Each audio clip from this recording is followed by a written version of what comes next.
Good morning ৰাজ্যসকল। পুৱাৰ 7টা বজাৰ পৰা মই আৰম্ভ কৰিলোঁ ভিডিঅ'টো। ছোৱালীৰ কাৰণে অলপ পোলাতে কৰি এনেকৈ বনালোঁ বাৰু, জহা চাউল দি পনীৰ টমেটো দি এনেকৈ, আৰু বহুত টেষ্টি লাগে। এনেকৈ পোলাওটো কৰি দিলোঁ, স্কুলত লৈ গ'ল। ছোৱালীজন ৰাতিপুৱা 6টা বজাতনো কি খাই, ভাত খাব নোখোজে, সেইকাৰণে টিফিনটো অলপ তাক হেভি ধৰণত দিওঁ বাৰু।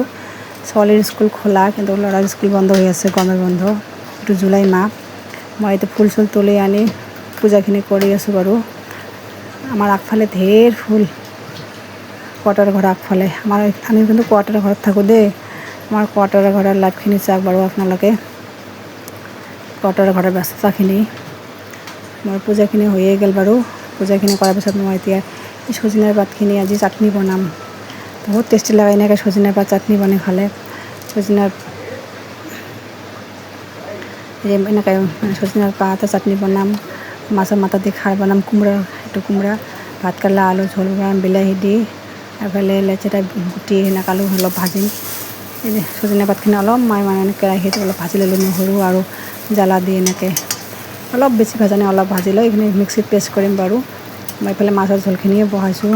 এতিয়া এই যে সজনা পাতখিনি মিক্সিত পেষ্ট কৰিম, এই নহৰু জ্বালা দি এনেকৈ পেষ্ট কৰাৰ পিছত আকৌ কেৰাহীত মই ক'লা জিৰা দি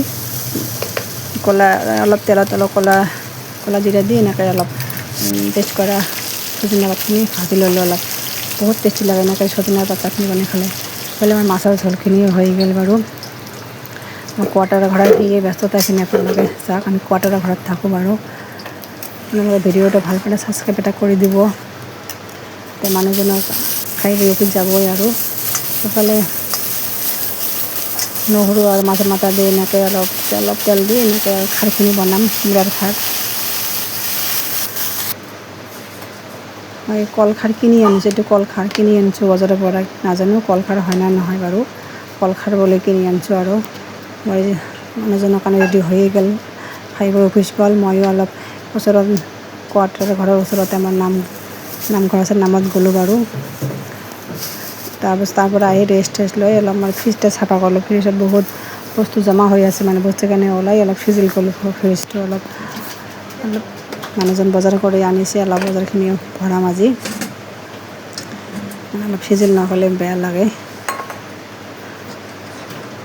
আপোনালোকে মোৰ এই কোৱাৰ্টাৰৰ ঘৰতে থাকোঁ বাৰু আমি। ভিডিঅ'টো ভাল পালে ছাবস্ক্ৰাইব এটা কৰি দিব। কোৱাৰ্টাৰৰ ঘৰৰ ব্যস্ততা লাইফখিনি আপোনালোকে দেখিব এনেকুৱা। আৰু আমি